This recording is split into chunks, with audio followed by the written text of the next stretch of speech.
If you've ever wanted to do big things in this life and then done absolutely nothing about it, there's a subconscious pattern running in the background that's been quietly keeping us stuck for years. And by the end of this video, we're going to understand exactly what it is and how to break the pattern.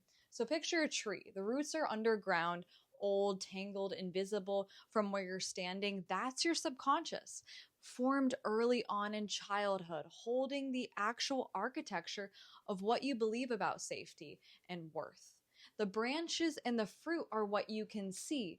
That's your conscious mind, your goals, your 5-year plan. And most people spend their whole life pruning the branches and wondering why the fruit still comes out wrong. My name is Antonia, and I'm a certified hypnotherapist, and I've worked with clients on exactly this. And after sitting across from so many people who dream big and then do nothing about it, this is one of the most useful patterns I've ever learned to work with. We get so excited about our goals that we go all in and start working on them, and then we pull back and get scared. Why? We just start finding reasons not to start. That we'll do it again next week once we feel more ready. But more ready never actually arrives. And eventually the goal doesn't die, it just fades into the background until a version of us 6 months later has a new goal and does the same exact thing. From the outside, people call this procrastination.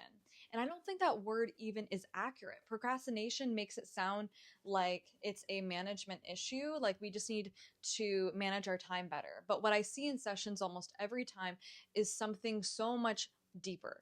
So the goal isn't the problem. The subconscious meaning behind the goal is the problem. Our subconscious mind has one goal: to keep us safe. And it defines safe as familiar, not as good necessarily. So when we imagine the dream life, the successful business, the loving relationship, the healthier body, some part of us gets excited. But underneath that, our excitement, our subconscious is running a completely different calculation. It's asked, have we survived this before? Is this familiar? And if the answer is no, if this version of us has never actually existed, our subconscious treats that as unfamiliar future, the same way it treats it like a threat, that success is dangerous because it's unfamiliar, and our subconscious is concerned, and it can't always tell the difference between the two. We sabotage ourselves at the beginning, right after the flicker of the real momentum, because that's exactly the moment the unfamiliar future starts to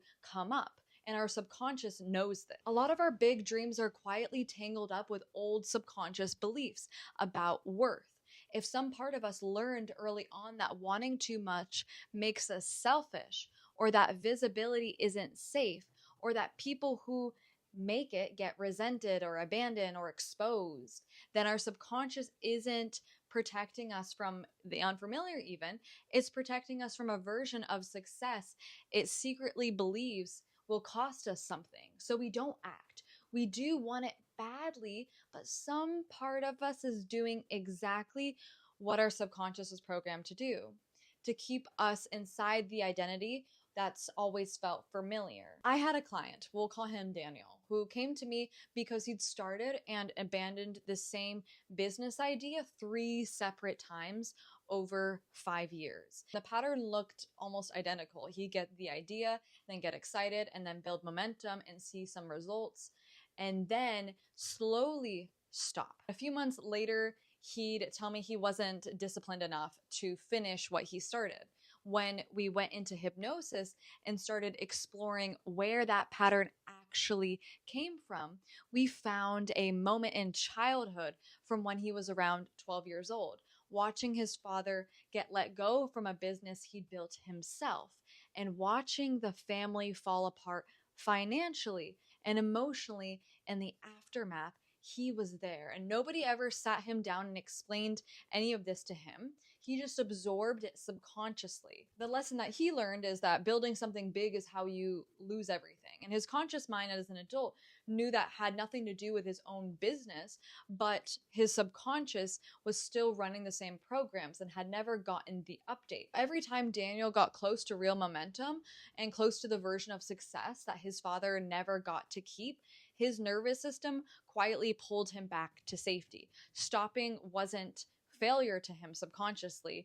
It was protection. So we spent our sessions working directly with that 12-year-old part of him, actually going in and changing what that memory meant to Daniel's subconscious mind, changing the meaning. We separated his future from his father's past. We gave his subconscious a new felt understanding that building something of his own didn't automatically mean losing it. And a few months later, Daniel told me that he'd hit the exact point in his business where he used to disappear, and the point where things would start to feel real and a little scary.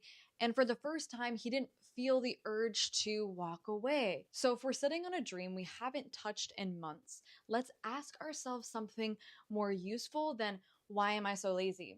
Let's ask what it would actually mean deep down to get it, and what we would have to become. What would you have to lose? Who might that threaten? What did some earlier version of us learn subconsciously about people who want more, or people who succeed, or get the relationship that they want? For some of us, it's Daniel's story. And for others, it's an old, unfamiliar future our subconscious has just not gotten used to feeling safe with. Some belief that big success costs us something that we're not willing to lose. In either way, the gap between dreaming and doing was about safety all along. And once our subconscious believes that the goal is safe, taking action stops requiring so much inner force. And we don't need to keep vision boarding, which I do love. But what we actually need is for our subconscious mind to stop treating our own future like it's a threat. And this is exactly what I help my clients with hypnotherapy. And if you're ready to actually start living at your highest potential, book your free discovery call below, and I'll see you in the next video.